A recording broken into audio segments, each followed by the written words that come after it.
Hey guys, it is TechLock here, and today I'll be giving you my reaction and breakdown of IS's latest brainchild in Fire Emblem Heroes, the Rokkr Battles. It certainly is entertaining. It's definitely a breath of fresh air when it comes to this game. I have mentioned this before in a previous video, but it does seem that they took this kind of idea from Cygames and Dragalia Lost that has become very, very popular, and trust me, I think that's a great idea. Since they're also a Nintendo property, and if Cygames is getting a lot of recognition and praise for what they've been doing over with Dragalia Lost, so if it's working for them, definitely take an idea and see if you can adapt it to your game to try to bring back some of the players that you may have lost to Dragalia Lost. But I even saw that Nintendo posted a tips and tricks video for the Rokkr Battles, which I'm going to be honest with you, I haven't really watched just because I don't feel it is that necessary. As we've noticed with a lot of different game modes in Fire Emblem Heroes, it typically takes a couple months and a few tweaks and a few updates before they get it right. And this is a game mode that's definitely still, I would call, in its beta version. As you can see right there, there wasn't really much thought into that team. I lost most of my team members and I was still able to beat the Rokkr. I've just been using this team because the first boss I had was to go up against was Erica, and I decided just to take a bunch of strong blue units to attack her.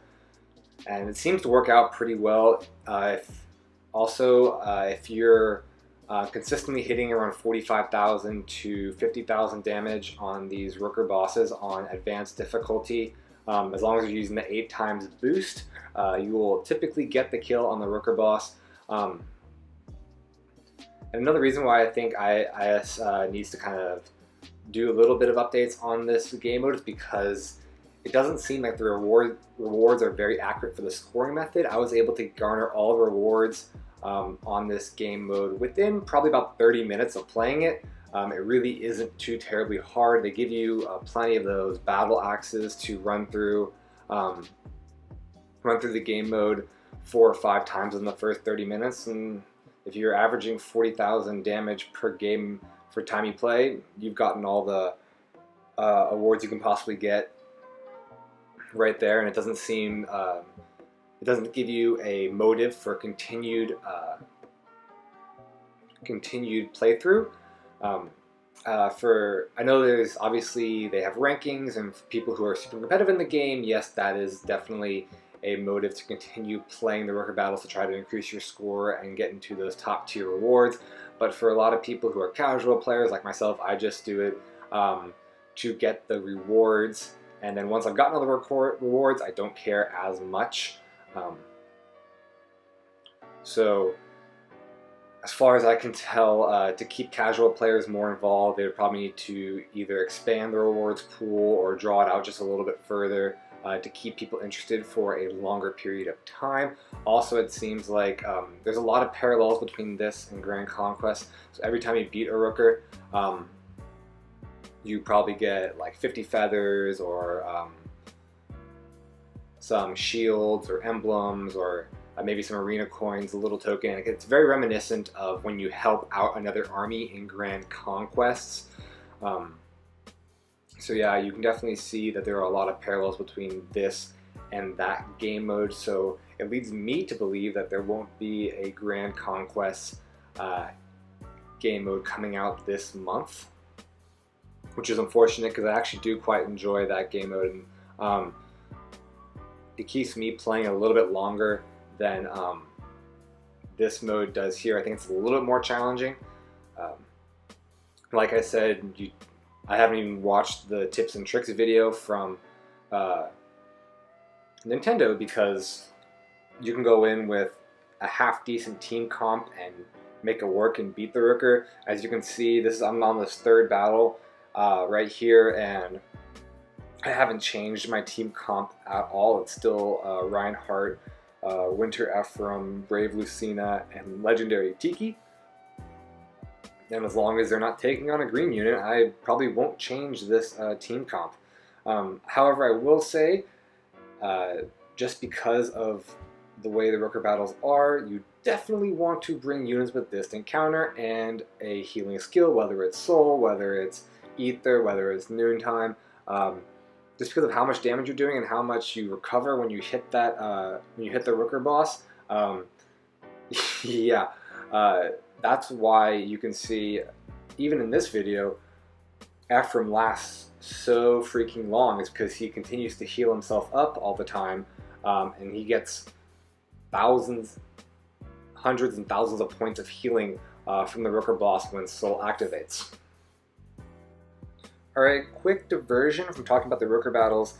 I actually did summon on the From a Future Past banner since we had 4 free tickets in the free redeem. But my luck was so abysmal, I could not put it into its own video with a fair conscience. So right here I'm just going to tack on those summons along with the free summons from the weekly revivals. So I hope you enjoy my misery as far as that goes.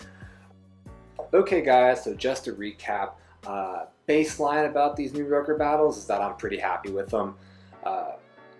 It's very refreshing to see IS try to go in a completely new concept for a game mode for Fire Emblem Heroes, even if it is a little bit of a rip-off of Dragalia Lost and other gacha games with these whole raid battles. But if you look at our most recent new game mode, it was Leech's Battles, which is basically Arena number 3. Same arena scoring, same tier rankings as Arena and Arena Assault. And even if we go back one further to Aether Raids, it's also still a very competitive game mode where you see a lot of the top tiers and higher rankings dominated by people who are whaling for like these bonus units and merging them up to +10 and really investing heavily in the game.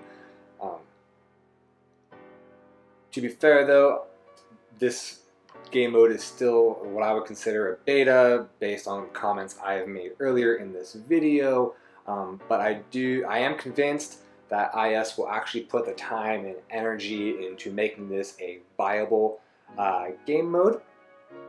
I don't think they're going to give up on it like they gave up on Relay Defense after 2 months, with how much of the FEH channel they did devote to this game mode. So I think they're going to go back, they're going to tweak it, they're going to push out some updates over the next couple months, probably making the rewards maybe a little bit bigger, maybe a gap between rewards a little bit more. Because obviously if you look at Tempest Trials, they tweaked it, making it longer, making it shorter, and then they ended up settling on this 50,000 point spread. So yeah, and Tempest Trials is still some of people's favorite game types. So it just goes to show you a little tinkering and tampering can make it perfect. So I'm looking forward to that. Again, thanks for listening to me ramble on about Rokkr Battles. Come interact with me on Twitter at TechLockFay. Again, let me know what you think of Rokkr Battles down in the comment sections if you played it. If you enjoyed it, if you skipped it, if you don't even care about it. Just let me know what you think. Also, like and subscribe. It really helps out my channel. And now that I've actually built up a somewhat decent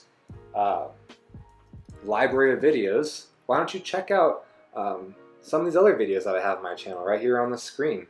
And would you look at that? We finally got a Sanaki. Too bad you're not a focus unit. Take care, guys.